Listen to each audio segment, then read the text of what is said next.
போது எனக்கு ஒரு ஃபோன் கால் வருது. என் பையனோட அம்மா என்கிட்ட பேசுகிறாங்க. நான் நீ இந்த படம் பண்ணுறியா அப்படின்னு கேட்டாங்க. உனக்கு எப்படி தெரியும் அப்படின்னு கேட்டேன். இல்லை ரஜினி சார் என்னை கூப்பிட்டாரு, இந்த மாதிரி உனக்கு வாய்ப்பு வந்ததா அப்படின்னு. ஆமாம் வந்திருக்கு. அவர் என்கிட்ட கேட்டார், ரஜினி என் என் பையனோட அம்மாவோட பேர் ரஜினி. ஸோ ரஜினி இந்த மாதிரி என் பொண்ணு சொல்லியிருக்கா விஷ்ணு வந்து இந்த கதாபாத்திரம் பண்ணால் நல்லாயிருக்கும், அங்கிள் நானும் அந்த படத்தில் நடிக்கிறேன், ஓகே அம்மா உனக்கு அப்படின்னு கேட்டிருக்கிறாரு. அதை நான் மறக்கவே மாட்டேன். ஏன்னா அவர் இம்பார்ட்டன்ஸ் கொடுத்துருக்காரு பாருங்க அங்கே ஃப்ரெண்டோட பொண்ணுக்கு. ஒப்பீனியன் போட்டதே கிடையாது. ஏன்னா எனக்கு அரசியல் பற்றி எதுவுமே தெரியாது, சுத்த ஜீரோ நாலேஜு. இது ஒரு இந்தியன் சிட்டிசனாக எனக்கு என்ன தோணிச்சோன்னு அதை நான் பதிவு பண்ணேன். எனக்கு தப்பாக தெரியல, என் ஒப்பீனியன் நான் சொல்லணும்னு நான் ஆசைப்பட்டேன். ஆனால் அதுக்கு வந்து எதிர்ப்பு இருக்குல்ல. 2 நாளில் நான் ஆன்டி இண்டியன் ஆகிட்டேன், நான் ஆன்டி ஹிந்து ஆகிட்டேன், நான் ஆன்டி நிறைய ஆகிட்டேன், ப்ரோ நிறைய ஆகிட்டேன். உடனே என் ஒய்ஃப் வந்து ஆக்சுவலாக ஹாஃப் சைனீஸு. ஸோ நான் இந்த ஊரே இல்லை அப்படின்ட்டாங்க. ஏன்னா என் ஒய்ஃப்னால நான் அதை பேசிகிட்டு இருக்கேன்ட்டாங்க. எனக்கு ஒன்றுமே புரியல. என்னால் ஏன் ஒரு பதிவு வந்து ஏன் இவ்வளோ ஒரு எதிர்ப்பு அப்படின்னு யோசிக்க ஆரம்பித்தேன். ஹேட்ரட், இவ்வளோ ஹேட்ரட். எல்லாருக்குமே வணக்கம். பத்திரிகை நண்பர்கள் அனைவருக்கும் நன்றி. இங்கே வந்திருக்கீங்க எல்லாருமே. ஒரு முக்கியமான படம் லால் சலாம். பீரியட் ஒரு 1990s நடக்கிற கதை. இந்த கதை வந்து விஷ்ணு ரங்கசாமி எழுதியிருக்கிறாரு. உண்மையான ரியல் இன்சிடென்ட்ஸை வச்சு பேஸ் பண்ணி அவர் இந்த கதையை எழுதினார். அண்ட் ஃபிக்ஷனும் இருக்குது. ஸோ நிறைய ரியல் இன்சிடென்ட்ஸை வந்து கோர்த்து அதில் கிரிக்கெட் ஒரு முக்கியமான பார்ட் ப்ளே பண்ணுது.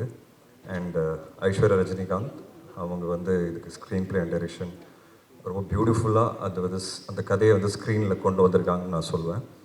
ஸோ ஒரு இம்பார்ட்டண்ட் ஃபில்ம் இது. கரண்ட் சினாரியோ தான். ரஜினி சார் சொன்னார் நீட் ஆஃப் த அவர்.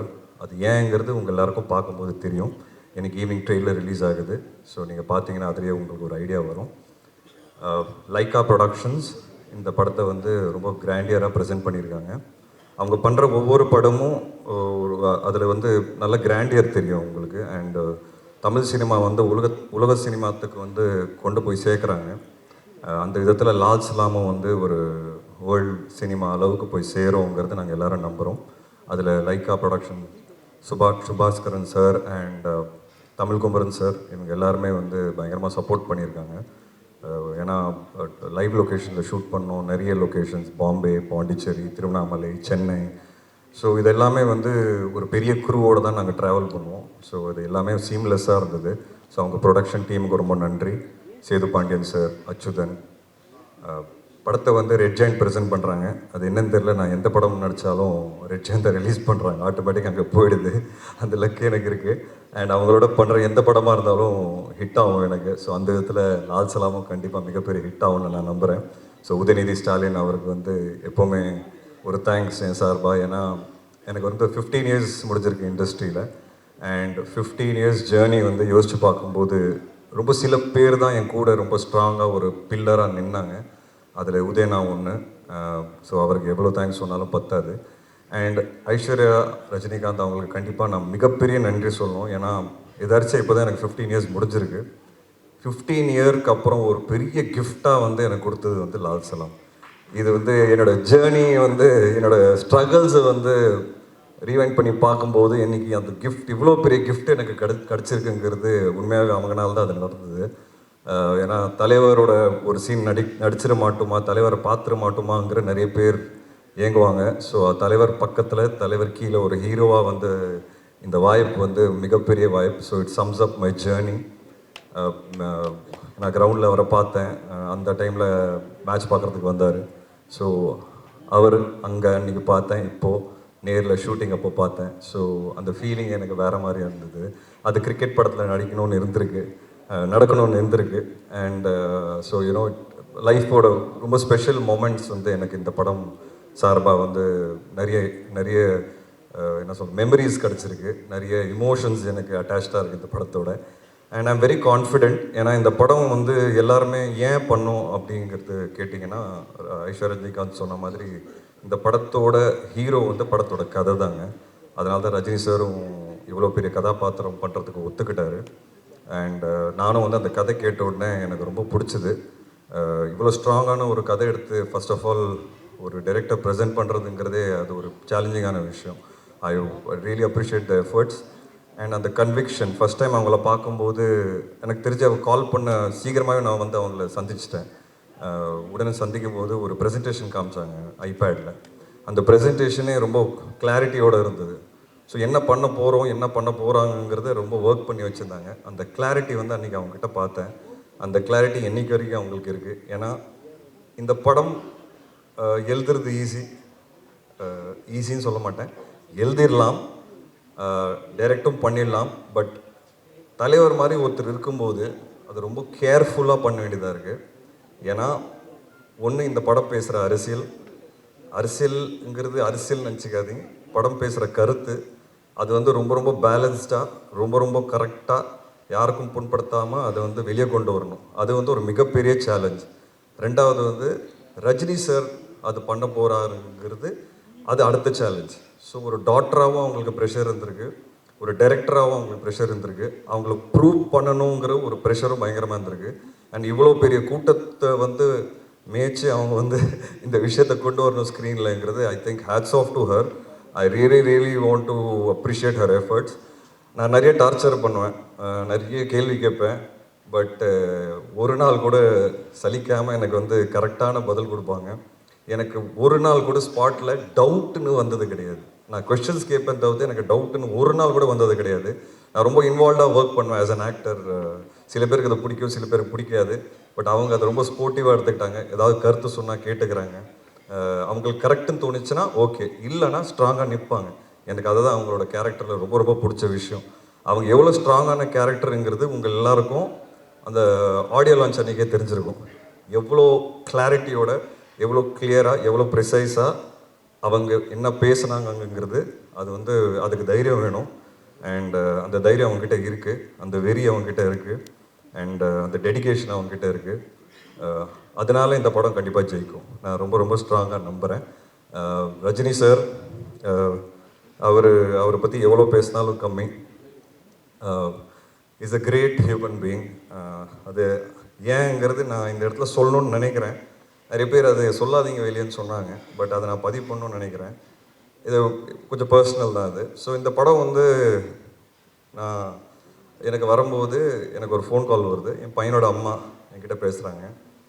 நான் நீ இந்த படம் பண்ணுறியா அப்படின்னு கேட்டாங்க. உனக்கு எப்படி தெரியும் அப்படின்னு கேட்டேன். இல்லை ரஜினி சார் என்னை கூப்பிட்டாரு, இந்த மாதிரி உனக்கு வாய்ப்பு வந்ததா அப்படின்னு. ஆமாம் வந்திருக்கு. அவர் என்கிட்ட கேட்டார், ரஜினி, என் என் பையனோட அம்மாவோட பேர் ரஜினி. ஸோ ரஜினி, இந்த மாதிரி என் பொண்ணு சொல்லியிருக்கா விஷ்ணு வந்து இந்த கதாபாத்திரம் பண்ணால் நல்லாயிருக்கும், அங்கிள் நானும் அந்த படத்தில் நடிக்கிறேன், ஓகே அம்மா உனக்கு அப்படின்னு கேட்டிருக்கிறாரு. அதை நான் மறக்கவே மாட்டேன். ஏன்னா அவர் இம்பார்ட்டன்ஸ் கொடுத்துருக்காரு பாருங்க அங்கே ஃப்ரெண்டோட பொண்ணுக்கு. அதுதான் என்னை பொறுத்த வரைக்கும் அவர் சூப்பர் ஸ்டாராக இருக்கிற காரணம். அந்த ஃப்ரெண்டை வந்து மதித்து, அந்த பொண்ணை மதித்து அவரை கூப்பிட்டு அதை கேட்டிருக்கிறாரு. இதை நான் சொல்லுமா வெளியே சொல்லிடக்கூடாதுன்னு எனக்கு தெரியாது, பட் நான் சொல்லணும்னு நினைக்கிறேன். என்னை பொறுத்த வரைக்கும் அவர் சூப்பர் ஸ்டார் இருக்கிறது காரணமே அந்த மனசு தான். அண்ட் அது வந்து நான் ரொம்ப பெருமைப்படுறேன் ஆக்சுவலாக. அது அவர் கேட்டாருங்கிறது, அந்த வேல்யூ வந்து கொடுத்துருக்காரு பாருங்கள். So it is a very ரொம்ப இமோஷனல் ஃபில்ம். எனக்கு அங்கேருந்து தான் ஸ்டார்ட் ஆச்சு. அண்ட் என் பையனோட அம்மா விஷ் பண்ணாங்க. ரொம்ப சந்தோஷம். நான் சார்கிட்ட சொன்னேன், சார் அதெல்லாம் ஒன்றும் கிடையாது சார், சூப்பர் சார் அப்படின்னு சொன்னேன். ஸோ நீ ஆல் த பெஸ்ட், நல்லா பண்ணு அப்படின்னாங்க. ஸோ அதுதான் ரஜினி சார் என்னை பொறுத்த வரைக்கும். மற்றபடி ரஜினி சார் பற்றி நிறைய பேசலாம். அவரோட ஸ்டைல், கரிஸ்மா, அதுக்கு அடிச்சுக்கிறதுக்கு அதுக்கு எனக்கு தெரிஞ்சு அது அது ஒரு ட்ரீம் மாதிரிங்க. அவரை நேரில் அதை பார்க்குறதுங்கிறது ஒரு மிகப்பெரிய ட்ரீம். நம்ம எல்லோரும் வந்து பெரிய ஸ்க்ரீனில் பார்த்து கைத்தட்டி விசில் அடிச்சிருக்கோம். பட் அது நேரில் நாங்கள் பார்க்கும்போது, நானும் விக்ராந்த் வந்து அவர் ஃபஸ்ட் ஷாட்டில் தங்கதுரை உட்காந்துருந்தார். பாம்பேல எங்களுக்கு ஷூட்டு, ஃபஸ்ட் ஷாட்டே வந்து ஆக்ஷன் ஒரு சீக்வன்ஸ் சொன்னால் அதில் ஃபஸ்ட் ஷாட் அவர் வாக் தான். ஸோ நாங்கள் 3 பேர் ஓரமாக சேரை போட்டு அந்த வாக்கை நேரில் பார்த்து ஒருத்தருக்குள்ளே பேசிகிட்டு இருந்தோம். பா என்னடா இப்படி இருக்காரு அப்படின்ட்டு. ஸோ அதான் அது அந்த மாதிரி நிறைய எக்ஸ்பீரியன்ஸஸ் இந்த படத்தில் வந்து அவரோட சாரோட வந்து நாங்கள் ஃபஸ்ட் கண்ணை முன்னாடி பார்த்தோம். அண்டு விஷ்ணுனாலே நல்ல கதை, விஷ்ணுனாலே படம் ஹிட் ஆகும். விஷ்ணு நல்ல கதை ஆட்டோமேட்டிக்காக விஷ்ணுவை தேடி வரும், அதுதான் உன் அடையாளம் அப்படின்னு சொல்லி ஒரு கான்வர்சேஷன் என்கிட்ட சொன்னார். ஸோ எனக்கு வந்து என் அடையாளத்தை காமிச்சிருக்கிறாரு, நல்ல ஸ்கிரிப்ட்ஸ். ஸோ அதை இன்னமும் நான் எஃபர்ட் எடுத்து இன்னமும் நிறைய நல்ல ஸ்கிரிப்ட்ஸ் பண்ணுங்கிறது எனக்கு ஒரு கன்விக்ஷன் வந்திருக்கு. இவ்வளோ பெரிய சூப்பர் ஸ்டார் அதை அக்னாலேஜ் பண்ணும்போது நம்மளோட கான்ஃபிடென்ஸே வேறு லெவலுக்கு போகும். அது அவருக்கு பண்ணணுன்னு அவசியமே கிடையாது, அதுதான் அவரோட மனசு. அந்த மனசுக்கு தான் அவர் இந்த இடத்துல நிற்கிறாரு. அண்டு படத்தில் நிறைய ஆக்டர்ஸ் இருக்கிறாங்க, எல்லாருமே எனக்கு ரொம்ப ஃபேவரட். முக்கியமாக செந்தில் சாரோட ஃபஸ்ட் டைம் காம்பினேஷன். நான் வந்து ரஜினி சாரோட இதுக்கு முன்னாடி ஃபோட்டோ எடுத்திருக்கேன், பட் செந்தில் சாரை ஃபஸ்ட் டைம் நேரில் பார்த்தேன். அந்த நாளே வந்து நான் ஃபோட்டோ எடுத்து என்னோடய ஃபேமிலி குரூப்பில் போட்டேன். இந்த மாதிரி செந்தில் சார் கூடலாம் நான் நடிக்கிறேன், பயங்கர சந்தோஷம் எனக்கு அப்படின்ட்டு. ஒரு மிகப்பெரிய லெஜெண்ட் சார். அண்ட் குழந்த மாதிரி இருந்தார் ஸ்பாட்டில். அவரோட நடித்த நாட்கள்லாம் ரொம்ப ஹாப்பியாக ரொம்ப பெருமையாக ஃபீல் பண்ணேன். ஒரு பயங்கர ஜாலியாக நாங்கள் எல்லோரும் உட்காந்து பேசிக்கிட்டு டயலாக் ப்ராக்டிஸ் மட்டும் பண்ணுவோம். அப்புறம் தம்பி சார் நீர்பறவைக்கு அப்புறம் இந்த படம் ஒரு திருப்பி நல்ல ரிலேஷன்ஷிப், அந்த படம் ஹிட் ஆன மாதிரி இந்த படம் கண்டிப்பாக மிகப்பெரிய ஹிட் ஆகும் நமக்கு. அண்ட் தொடர்ந்து நம்ம இன்னும் நிறைய படங்கள் பண்ணோம் சார். சாரோட திறமை, ஐ மீன் நாலேஜ் எல்லாருக்குமே தெரியும். ஸ்பாட்டில் உட்காந்து பயங்கரமான விஷயங்கள்லாம் பேசுவார், நாங்கள் நிறைய பேசுவோம் ரெண்டு பேரும். அண்ட் நிறைய அவர்கிட்டருந்து கற்றுக்கிட்டேன், அவரோட எக்ஸ்பீரியன்ஸஸ் ஷேர் பண்ணார். மூணார் ரமேஷ் அண்ணா, இந்த படம் மூலிமா எனக்கு வந்து ஒரு நல்ல நட்பு கிடச்சிருக்கு, ஒரு ஸ்ட்ராங்கான பர்சனாலிட்டி. அண்டு அவர் எது பேசினாலும் ஒரு சென்ஸோடு தான் பேசுவார். அது வந்து எனக்கு ரொம்ப பிடிச்சது. அவரை பற்றி அழட்டிக்க மாட்டார், கச்சாமுச்சான்னு பேச மாட்டார், எது சொல்ல வராரோ ரொம்ப கிளியராக தெளிவாக பேசுவார். இதெல்லாம் நாங்கள் லேர்ன் பண்ணுற ஒரு விஷயம். ஆஸ் அன் ஆக்டர் வந்து நான் எல்லாரோட நடிக்கும்போது இதில் நான் நிறைய லேர்ன் பண்ணுறேன். அப்புறம் தங்கதுரை சொன்ன மாதிரி நாங்கள் நிறைய ஓட்டணும் தங்கதுரையை. ஆனாலும் அவர் அசரலை. இப்போ பாருங்கள், ஸ்டேஜில் வந்து கூட 2 ஜோக் அடிச்சு தான் போனார். நாங்கள் வேணான்னு சொன்னோம் கீழே இருந்து, அப்படி இருந்தும் கேட்கல. என்ன சொன்னாலும் அவரை கேட்க மாட்டார், அவர் சொல்ல வேண்டிய ஜோக்கு அடிச்சுட்டு தான் போவார். அவர் ரொம்ப டார்ச்சர் பண்ணார் எங்கள் எல்லாரையும் ஸ்பாட்டில். ஸோ தங்கதுரை கண்டிப்பாக இந்த படம் வந்து இந்த லவ் சாங்கில் வந்து உங்களை மீன் நடிக்க சொன்னாங்க. படத்தில் நான் லவ் பண்ணேன், அந்த ஸ்பாட்டில் நீங்கள் தான் லவ் பண்ணீங்க. நான் தெளிவாக பார்த்தேன், ரொம்ப க்ளோஸாக பார்த்தேன், பொறாமையும் பட்டிருக்கிறேன் நான். ஏன்னா நான் பேசவே மாட்டேன் ஹீரோயினோட, இவர் பார்த்தீங்கன்னா பேசினே இருப்பார் 24 hours. அந்த லுக்கும் பார்ப்பார், ஒரு ஓரக்கண்ணத்தில் ஒரு லுக்கு பார்ப்பார். அதெல்லாம் நான் நோட் பண்ணியிருக்கேன் தலைவா. ஸோ தங்கதுரை வந்து உண்மையாகவே லவ் பண்ணார் ஸ்பாட்டில். அண்ட் நிரோஷா மேம் ஒரு இவ்வளோ பெரிய artist. People like me, like I set, நம்மளால் வந்து ஒரு நல்ல வாய்ப்பு கிடச்சிடாதா அப்படின்னு நினைக்கிறேன். அம்மா சினிமா பார்த்து வளர்ந்துருக்கோம். அண்ட் மேடம் மாதிரி ஒரு ஆர்டிஸ்டோட நடிக்கும்போது ஏதோ கரெக்டாக பண்ணிகிட்டு இருக்கிறோம், கரெக்டான பாதையில் போயிட்டுருக்கோம். ஏன்னா இவ்வளோ எக்ஸ்பீரியன்ஸ் ஆர்டிஸ்ட் நம்ம பார்த்து வளர்ந்துருக்கோம். And today we are acting with தெம்ங்கிறது அது வந்து ஒரு பயங்கர ஹாப்பியான ஒரு ஃபீலிங் அது. So it was great to work with you. And Vivek Prasanna, எனக்கு தெரிஞ்சு நிறைய ஆக்ஷன் சீக்வன்சஸ் எங்களுக்கு இருக்குது படத்தில்.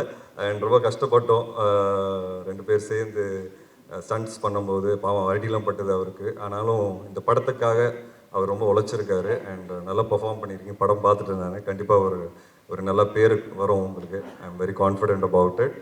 அண்டு கடைசியில் பெஸ்ட் ஃப்ரெண்ட், எல்லார் லைஃப்பில் ஃப்ரெண்ட்ஷிப் அது வந்து மிகப்பெரிய ரோல் ப்ளே பண்ணோம். ஒரு பயங்கரமான ஃப்ரெண்ட் இருப்பான் எல்லார் வாழ்க்கையில். எனக்கு வந்து 2 பேர் இருக்காங்க. ஒன்று வந்து என் ஃப்ரெண்ட் சையத் முகமது, அது நான் முன்னாடி பேசியிருக்கேன் அவரை பற்றி. இன்னொன்று வந்து விக்ராந்த், சினிமாவில் விக்ராந்த். ஸோ என்னோடய struggles, ups downs, personal life, வீட்டில் இருக்கிற பிரச்சனைகள் எல்லாமே ஷேர் பண்ணியிருக்கோம். ஒருத்தரோட நாங்கள் ஷேர் பண்ணியிருக்கோம். அண்டு எஸ்பெஷலி படுற கஷ்டம் சினிமாவில் ஒவ்வொரு படத்தில் வந்த புதுசில் இந்த ஓப்பனிங் வருமா, ஆள் வருவாங்களா. ஏன்னா எங்களை மாதிரி ஆளுங்களுக்கு அந்த மாதிரி ஸ்டார்ட் பண்ணும்போது அந்த ஓப்பனிங்கிறது ஒன்று ஈவினிங் ஷோவில் தான் டாக் ஆரம்பிக்கும். அந்த நாட்கள்லேருந்து இன்றைக்கி நாங்கள் வந்து ஒன்றா லால் சலாம் மாதிரி ஒரு படத்தில் நடிக்கிறோம். என்ன எங்களுக்கு ஒரு சந்தோஷம்னா ஒரு கவலையே கிடையாது, நிம்மதியாக தூங்கும். ஓப்பனிங் கண்டிப்பாக வரும், அது எங்கனால இல்லைன்னு எங்களுக்கு தெரியும், தலைவர்னால தான். ஆனால் இந்த வாட்டி ஃபஸ்ட் டைம் என்னோடய ரிலீஸஸில் நான் ரொம்ப நிம்மதியாக தூங்க போகிறேன். நைட்டு காலையில் தேட்டரில் கூட்டம் வந்துடும், வந்து படம் பார்த்தாங்கன்னா இதை கண்டிப்பாக ஹிட் ஆகுங்கிறது எனக்கு ஒரு பெரிய நம்பிக்கை இருக்குது. ஏன்னா படத்தோட கண்டென்ட் அப்படி இருக்கும். ஸோ இந்த ஒரு நம்பிக்கையோடு தான் நாங்கள் இருக்கிறோம். அண்ட் இந்த ஆப்பர்ச்சுனிட்டி கொடுத்ததுக்கு ஐஸ்வர்யா மேம்க்கு தேங்க்ஸ் சொல்லணும். ரஹ்மான் சார் வந்து அவரோட படத்தில் வந்து ஒரு அழகான ஒரு சாங் கிடச்சிருக்கு எனக்கு, ஏப்புள்ள சாங், ரொம்ப ஸ்பெஷலான சாங் எனக்கு. என்னோடய ஃபேவரட் பார்த்தீங்கன்னா அன்பாலனே சாங். அது வந்து நான் டெய்லி போட்டு 10 வாட்டி கேட்டுட்ருக்கிறேன். ரொம்ப நல்லாயிருக்கும், ரொம்ப இமோஷனலாக இருக்கும். அதோட சீக்வன்ஸ் நீங்கள் விஷுவலில் பார்க்கும்போது பார்ப்பீங்க. சூப்பராக இருக்கும் அதோட விஷுவல்ஸ். எனக்கு தெரிஞ்சு இந்த படத்தோட ஹைலைட்டே அந்த பாட்டாக தான் இருக்கும். ரஜினி சார் ஒரு ஆக்டராக அதில் வந்து பயங்கரமாக பெர்ஃபார்ம் பண்ணியிருக்கிறாரு. அண்டு அது பார்த்து அந்த சாங் கேட்டோடனே எனக்கு ஒரு மாதிரி இமோஷன் ஆகி கண்ணெலாம் கலங்கிரும். Because I know the visuals நீங்கள் யாரும் பார்க்கலன்னு நான் பார்த்துருக்குறேன். ஸோ சூப்பரான song. So Rahman sir is a big backbone to the script. And அவரோட படங்கள் அவர் கூட வந்து சேர்ந்து படங்கள் பண்ணணுங்கிறது நிறைய ஆசை இருக்குது. அது ஒரு ஆரம்பமாக பார்க்குறேன் லால் சலாமை. அண்ட் போகிறதுக்கு முன்னாடி நான் ஒரே ஒரு விஷயம் சொல்லணும்னு ஆசைப்பட்றேன். கொஞ்ச நாள் முன்னாடி நான் வந்து ஒரு ட்வீட் போட்டேன். இந்த பாரத் இந்தியா அப்படின்னு சொல்லி பேர் மாறுது அப்படின்னு சொல்லி ஒரு ரூமர்லாம் வந்தது. அப்போது எனக்கு திடீர்னு ஒரு திங்கிங், சின்ன வயசுலேருந்து இந்தியா பாரத் இந்தியா எல்லாம் ஒன்று தானே, ஏன் திடீர்னு பேர் மாற்றம் அப்படின்னு சொல்லி எனக்கு தோணுச்சு. அதை நான் பதிவு பண்ணேன். அந்த பதிவு வந்து ஒரு ட்வீட்டாக பண்ணும்போது அது பயங்கரமாக வைரல் ஆகி பயங்கரமான கமெண்ட்ஸு. ஏன்னா இது வரைக்கும் பார்த்தீங்கன்னா என் லைஃப்பில் நான் அரசியல் சார்ந்த எந்த விதமான ஒரு ஒப்பீனியன் போட்டதே கிடையாது. ஏன்னா எனக்கு அரசியல் பற்றி எதுவுமே தெரியாது, சுத்த ஜீரோ நாலேஜு. இது ஒரு இந்தியன் சிட்டிசனாக எனக்கு என்ன தோணுச்சுன்னு அதை நான் பதிவு பண்ணேன். எனக்கு தப்பாக தெரியல, என் ஒப்பீனியன் நான் சொல்லணும்னு நான் ஆசைப்பட்டேன். ஆனால் அதுக்கு வந்து எதிர்ப்பு இருக்குல்ல. 2 நாளில் நான் ஆன்டி இண்டியன் ஆகிட்டேன், நான் ஆன்டி ஹிந்து ஆகிட்டேன், நான் ஆன்டி நிறைய ஆகிட்டேன், ப்ரோ நிறைய ஆகிட்டேன். உடனே என் ஒய்ஃப் வந்து ஆக்சுவலாக ஹாஃப் சைனீஸு. ஸோ நான் இந்த ஊரே இல்லை அப்படின்ட்டாங்க. ஏன்னா என் ஒய்ஃப்னால நான் அதை பேசிகிட்டு இருக்கேன்ட்டாங்க. எனக்கு ஒன்றுமே புரியல. என்னால் ஏன் ஒரு பதிவு வந்து ஏன் இவ்வளோ ஒரு எதிர்ப்பு அப்படின்னு யோசிக்க ஆரம்பித்தேன். ஹேட்ரட், இவ்வளோ ஹேட்ரட் ஏன் இப்படி இருக்கோம் நம்ம எல்லாரும் யோசித்தோம். ஒருத்தருக்கு ஐடியாலஜி மாறலாம், இல்லை ஒருத்தருக்கு ஒப்பீனியன் மாறலாம். அந்த ஒப்பீனியன் நம்ம ரெஸ்பெக்ட் பண்ணிட்டு போகணும். அப்படி தானே, அதுதானே ஹியூமனிட்டி. எனக்கு ஒரு விஷயம் பிடிச்சிருக்கு, எனக்கு ஒரு விஷயம் பிடிக்கல. ஓகே, உனக்கு ஒரு விஷயம் பிடிச்சிருக்கு, அது பிடிக்கல. ஜஸ்ட் பிகாஸ் எனக்கு பிடிச்சிருக்கிறது உனக்கு பிடிக்கல அப்படிங்கிறதுக்காக நான் உங்களை இறக்கி பேசக்கூடாது. This is what I faced. And எனக்கு அது ரொம்ப ஸ்ட்ரேஞ்சாக இருந்தது. இப்போ நம்ம நாட்டில் பார்த்தீங்கன்னா நிறைய ஹேட்ரேட் இந்த மாதிரி பயங்கரமாக பரவிட்டு இருக்கு, எஸ்பெஷலி சோஷியல் மீடியா. ஆனால் நம்ம சுற்றி இருக்கிற ஆளுங்களோட உட்காந்து பேசும்போது அது இல்லவே இல்லை. அப்போ உண்மையாகவே அது சோஷியல் மீடியாவில் மட்டும் தான் இருக்கா, இல்லை அது உண்மையாகவும் இருக்கா அப்படின்னு ஒரு கேள்வி வருது. பட் அது உண்மையாகவும் இருக்குது. நம்ம நிறைய இன்சிடென்ட்ஸ் பார்க்குறோம். இந்த படம் அதை பற்றி தான் பேசும். ஹேட்ரேடே இருக்கக்கூடாதுங்க. ஒப்பீனியன் மாறலாம், நம்பிக்கை மாறலாம், ஐடியாலஜி மாறலாம், நிறைய விஷயங்கள். ஒருத்தரோட மதத்தில் வந்து இன்னொரு மதத்துக்கு வந்து ரெஸ்பெக்ட் கொடுக்க வேண்டிய ஒரு விஷயமா வந்து அதான் டிஃப்ரென்ஸ் இருக்கலாம் மதங்களில். பட் ஒருத்தருக்கு நம்ம ரெஸ்பெக்ட் கொடுத்து போகணுங்கிறது தானே வாழ்க்கை. இந்த படம் அதை சொல்லிக் கொடுக்கும். அதுதான் Lal Salaam. And I'm very confident that this film will definitely create noise. உங்களுக்கு சிம்பிளாக சொல்லணும், அதான் எக்ஸாம்பிளாக சொல்லணும்னா, இன்னைக்கு தளபதி அப்படின்னு ஒரு யார் உங்களுக்கு பிடிக்கும் அப்படின்னு கேட்டால் ஒரு பதிலே கொடுக்க முடியலைங்க. ஏன்னா நீங்கள் ஒரு பக்கம் பதில் கொடுத்தீங்கன்னா இன்னொரு பக்கம் தாக்குறாங்க, இன்னொரு பக்கம் பதில் கொடுத்து அந்த பக்கத்தில் தாக்குறாங்க. ஏன் நம்ம இப்படி இருக்கோங்கிறது, இந்த மாதிரி கேள்விகள் எனக்கு நிறைய வரும் லைஃப்பில். So I think this film is an answer and is an example that we should respect opinions. We should respect difference of opinions, and we should respect our beliefs and others' beliefs. That is why Lal Salam will really do well, and I'm happy and proud to be a part of this movie. Thank you so much. And பத்திரிகை நண்பர்கள், 15 வருஷம் இன்னைக்கு இங்கே நிற்கிறேன் அப்படின்னா, இன்னைக்கு இந்த பரிசு எனக்கு கிடச்சிருக்குன்னா அது நீங்கள் எல்லாரும் தான் காரணம். ஏன்னா ஒவ்வொரு படமும் வந்து விமர்சனங்களுக்கு அப்புறமா தான் எனக்கு கூட்டம் வரும். அந்த ரிவ்யூஸை நான் ரொம்ப மதிக்கிறேன். அதுக்கு காரணமே நீங்கள் தான். நீங்கள் கொடுத்த நல்ல ரிவ்யூஸ் எப்போவுமே எனக்கு வந்து கூட்டம் கொண்டு வந்திருக்கு. அண்ட் இப்போ நான் 5-6 படம் வந்து சைன் பண்ணியிருக்கிறேன். என்னோட நல்ல ஃபேஸில் இருக்கிறேன். And I'm thankful and I owe it to all of you. நீங்கள் மிகப்பெரிய சப்போர்ட்டாக இருந்திருக்கீங்க. தப்பு பண்ணும்போது கரெக்டாக பின் பாயிண்ட் பண்ணியிருக்கீங்க. அண்ட் எனக்கு அதெல்லாம் ரொம்ப பிடிக்கும். And thank you so much for this journey. And I think நிறைய பேசிட்டேன். ஏன்னா எனக்கு பேசணும்னு ஆசை. நான் நிறைய பேச மாட்டேன் முன்னாடி. ஏன்னா அப்பா போலீஸாக இருக்கிறதுனால நான் எது பேசினாலும் அதில் ஏதாவது ஒரு தப்பு கண்டுபிடிப்பாங்க. அப்பா ரிட்டையர் ஆகிட்டார். இப்போ எனக்கு ஒரு தைரியம் இருக்குது பேசுகிறதுக்கு. அதனால தான் நான் வந்து என்னால் நிறைய கனெக்ட் பண்ண முடிஞ்சது ஐஸ்வர்யா அவங்களோட. எங்கள் அப்பா சூப்பர் ஸ்டார் இல்லை, பட் அவர் ஒரு போலீஸ் ஆஃபீஸர். பட் அவர் இருக்கிறதுனால எனக்கு எவ்வளோ பாதிச்சிருக்கு லைஃபுங்கிறது அது எனக்கு தெரியும். அட்வான்டேஜஸும் நிறைய இருந்திருக்கு, டிஸ்அட்வான்டேஜஸும் நிறைய இருந்திருக்கு. பட் அந்த டிஸ்அட்வான்டேஜஸ் என்னங்கிறது எங்களுக்கு தெரியும். அது அவங்களுக்கு அது எப்படி இருந்திருக்கோங்கிறது எனக்கு ரொம்ப நல்லா தெரியும், புரியும்.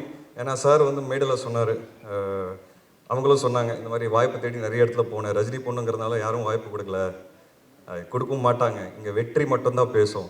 அந்த விதத்தில் ஐஸ்வர்யா ரஜினிகாந்துக்கு இந்த படம் கண்டிப்பாக வெற்றி அவங்களுக்கு கிடைக்கும். அவங்க ப்ரூவ் பண்ணுவாங்க, இன்னும் நிறைய படம் பண்ணுவாங்க. வெற்றிக்கு மட்டும் தான் இங்கே மதிப்பு. And we will definitely win. Thank you so much. Thank you.